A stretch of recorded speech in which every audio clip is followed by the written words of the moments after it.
بسم الله الرحمن الرحيم. أنا فلسطيني وعايشين في المغرب، وأمنيتي إن شاء الله ودعائي إلى الله عز وجل أن يوفق المنتخب المغربي، لأنه هو اللي رفع راسنا الحمد لله رب العالمين. وعندي إن شاء الله يقين بالله، ثم يقين في اللعيبة إن شاء الله ما شاء الله عليهم. وإن شاء الله راح نفرح كل الشعب العربي، كل مسلم إن شاء الله، إن شاء الله بإذن الله راح يفرحنا المنتخب المغربي. والله يحفظ المغرب وأهل المغرب وملك المغرب.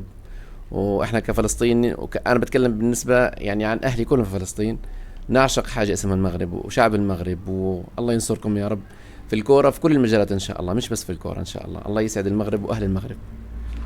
والله السي ابراهيم، انا كنظن بلي المهم ماتش ان شاء الله غادي يكمل بشي 3-1 لصالح المنتخب الوطني المغربي.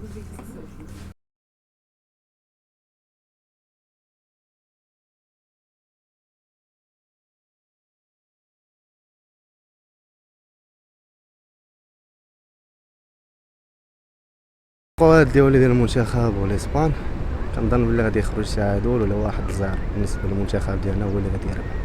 بالنسبه لهم رابط تا هو خصو يوليو يركزوا عليه، مابقاش يرجع بالون لا كونتر اتاك، شد بالون حاول يعطاكي لقدام. هذا ما كان كتظن بانه غيفوز؟ تيختنا في بلادنا وفي ولادنا، هادشي اللي كاين. الماتش ديال المغرب واسبانيا غادي حنا المهم غادي نربح. التوقعات ديالي ان شاء الله غادي نقدروا نربحوهم بجوج 2-0 تقريبا. لحقاش عندنا لعابه زوينين صراحه، لي جوار واعرين، وكنثقوا حتى في المدرب الركراكي، وليد الركراكي. حتى هو مزيان صراحه، مدرب واعر، ما نكذبش لك، هو ولد البلاد ولكن بزاف سمعتيني. عطانا الثقه في الماتش الجاي غادي باننا غادي نربحوا.